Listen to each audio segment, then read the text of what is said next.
এই জীবনের প্রথম সন্দ্বীপে যাত্রা করলাম, তাও সাগর পাড়ে দিচ্ছি বাইকে অনেকটা। মোটরসাইকেল দিয়ে সন্দ্বীপ যাত্রা, এসে ফেরি, এখন ফেরিতে আছি আমরা। স্বাধীনতার 54 বছরে সন্দ্বীপবাসী অনেক কষ্ট করেছে সন্দ্বীপের বাইরে আসা যাওয়ার জন্য নদীপথে। এই প্রথম অন্তর্বর্তী সরকারের সন্দ্বীপের একজন উপদেষ্টা, যিনি রেলপথ মন্ত্রণালয়, সড়ক পরিবহন সেতু মন্ত্রণালয়, জ্বালানি ও খনিজ সম্পদ মন্ত্রণালয়ের উপদেষ্টার দায়িত্বে আছেন। মনে হয় তার একান্ত চেষ্টা এবং আন্তরিকতায় সন্দ্বীপবাসীর যেটা চির দুঃখ, যে ট্রলারে করে আসা যাওয়ার যে কষ্টটা ছিল, এই ফেরির মাধ্যমে সেটা মনে হয় লাঘব করতে সক্ষম হয়েছে। আমারও ভালো লেগেছে।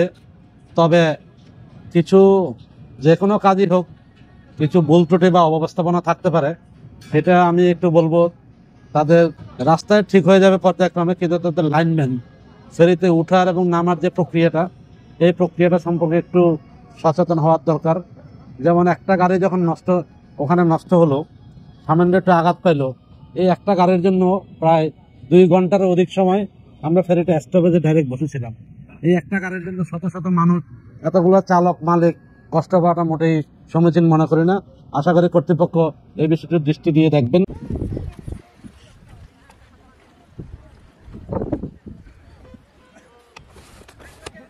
সেই কাঙ্ক্ষিত ফেরি।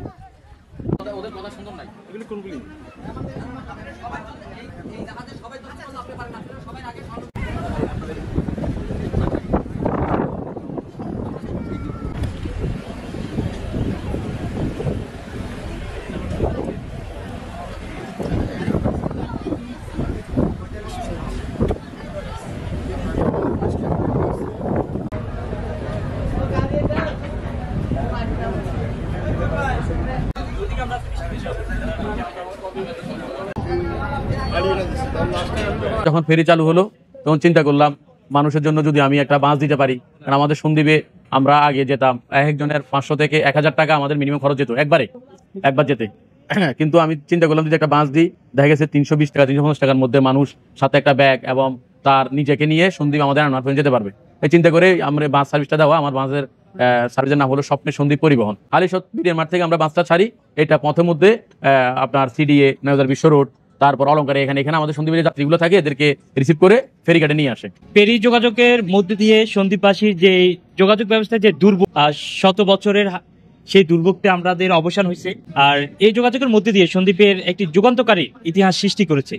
এই হাঁটু পানি, কাদা জল, তারপরে দীর্ঘ লাইন ধরে টিকিট সংগ্রহ, ঝড় বৃষ্টিতে, রৌদ্রে যে কষ্টটা, সেটি বলার মতো না। আমরা সেই কষ্ট থেকে মুক্তি পেয়েছি। এই অন্তর্বর্তী সরকারের যে অবদানটা, এটি সত্যি প্রশংসনীয়। এই সরকারের কাছে আমাদের জোর দাবি, আমাদের এই ফেরি যাতে অব্যাহত থাকে, সেই পদক্ষেপ যাতে নেয়।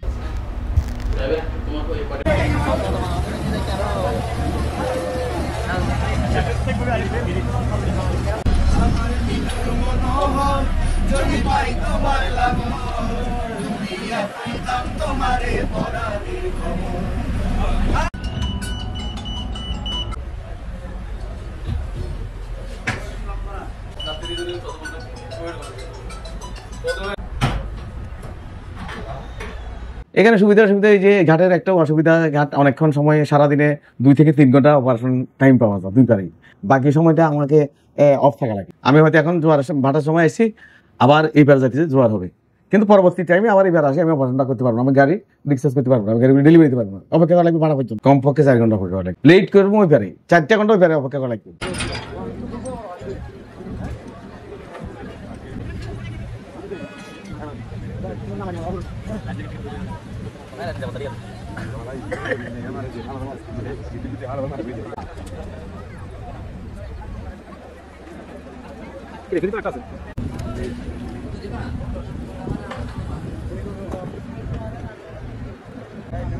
ঘুরে